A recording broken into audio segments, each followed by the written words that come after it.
Hello friends, नमस्ते। स्वागत छ यहाँहरूलाई मेरो च्यानलमा। आज म यहाँहरूको लागि साल्मन करी बनाएर देखाउन गइरहेको छु। यसको लागि चाहिने सामग्रीहरू मैले यहाँ सबै रेडी पारेर राखिसकेको छु। पिङ्क साल्मन चाहिँ एकदमै मिठो हुन्छ र करी बनाएर खाँदा पनि मिठो हुन्छ, प्यान फ्राई गर्दा पनि मिठो हुन्छ। आज चाहिँ म करी बनाउँदैछु। इन्ग्रेडियन्ट्सको लागि हजुरहरूले डिस्क्रिप्सन बक्स चेक गर्न नबिर्सिनु होला। त्यसमा हजुरहरूले फुल डिटेल पाउन सक्नुहुन्छ।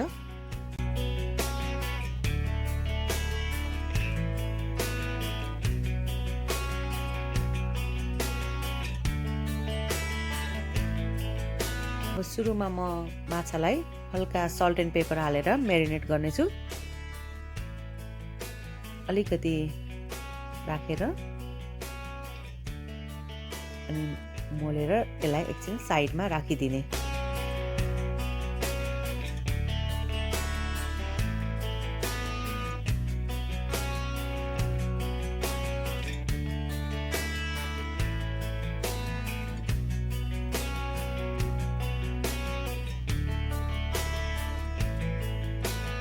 अब म करीको लागि बनाउन चाहिने प्याज, टमाटर, धनियाँहरू काट्न जाँदैछु।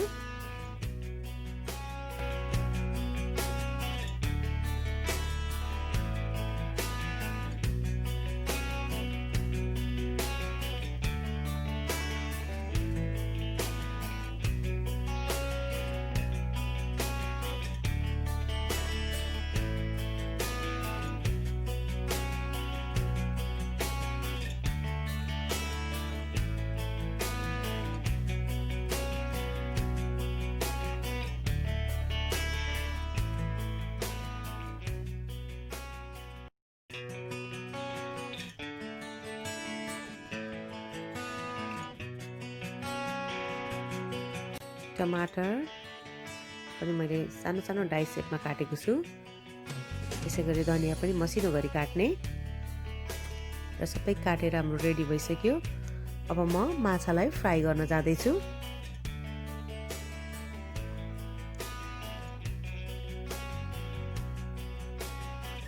थोरै तेल राखेर दुईतिरै हल्का रातो हुने गरी पकाउने यसलाई, माछालाई स्यालो फ्राई गर्ने।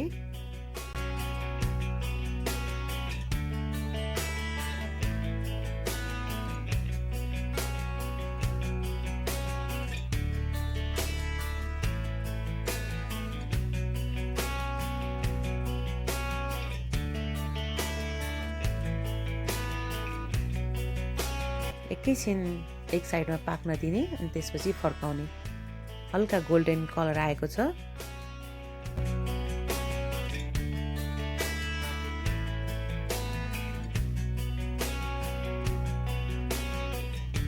र मैले बाँकी रहेको सबै माछाहरूलाई पनि फ्राई गरिसकेँ। र म यही भाँडामा चाहिँ यसमा चाहिँ अलिकति तेल बेसी छ, थोरै तेल निकालेर साइडमा राख्छु र अलिकति तेल राखेर त्यही भाँडामा प्याजलाई पकाउने।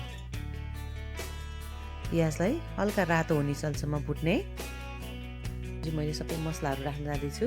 बेसार राखेँ, जिरा धनियाँको धुलो खुर्सानी। हजुरहरूले खुर्सानी आफ्नो स्वादअनुसार राख्न सक्नुहुन्छ। हजुरलाई हरियो मात्रै मनपर्छ भने हरियो राख्दा हुन्छ, नराख्दा पनि हुन्छ, यो अप्सनल हो। त्यसपछि लसुन अदुवाको पेस्ट, नुन स्वादअनुसार लिन सक्नुहुन्छ र सबै मसलाहरू राखेर एकछिन पकाउने।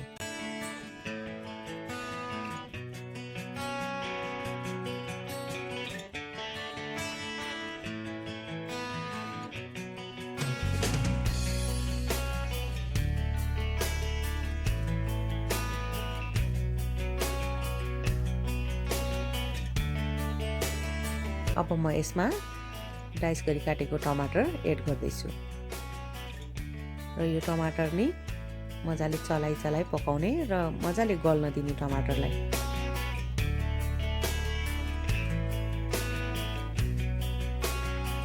अब म टमाटरलाई ढाकेर छोडिदिनेछु 5 मिनटको लागि।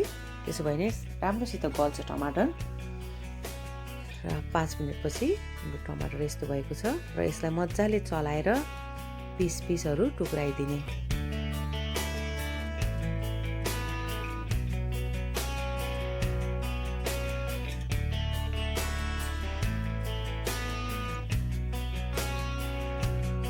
अब म यसमा थोरै पानी राखेँ। पानी राखेर यतिको, अब हजुरहरूलाई अलिकति पातलो रस बनाउँदा चाहिँ अलिकति बेसी राख्दा नि हुन्छ। मैले 1 कचौरा पानी राखेको छु र म अब अघि फ्राई गरिराखेको माछाहरू म यसमा राख्न जाँदैछु। र हाम्रो ग्रेभी पनि पाकिसकेको छ र माछा पनि लगभग अघि नै पाकिसकेको छ। यो राखेर 10 मिनेट जति सानो आगोमा ढाकेर पकाइदिनु।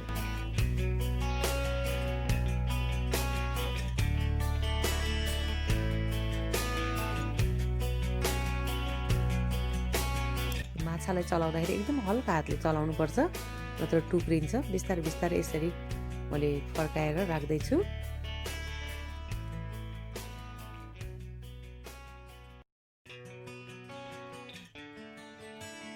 अब यसलाई सानो आगोमा छोपेर एकछिन पकाउने।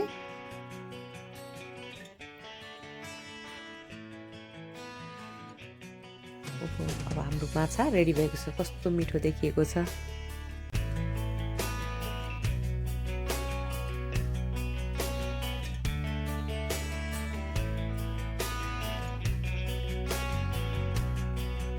र लास्टमा म यसमा कागतीको रस हाल्न जाँदैछु। 2 चम्चा जति मैले कागतीको रस लिएको छु। त्यो राखेर पनि एकैछिन चलाइदिने। कागतीले माछालाई एकदमै मिठो बनाउँछ, अमिलो अमिलो पिरो पिरो। हामीले खाना रोटी जेसित पनि लिन सक्छौँ, ढिँडोसित पनि। मलाई एकदमै माछाको झोल र ढिँडो एकदमै मनपर्छ। र धनियाको पत्ता राखेर मैले गार्निस गरेँ।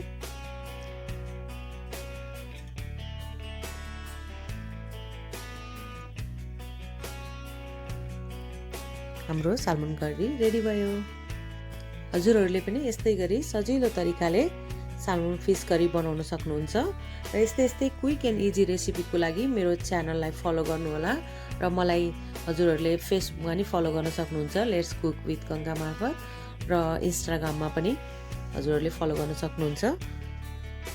र लिङ्क चाहिँ मैले डिस्क्रिप्सन बक्समा राखिदिएको छु। Thank you for watching. See you in the next video.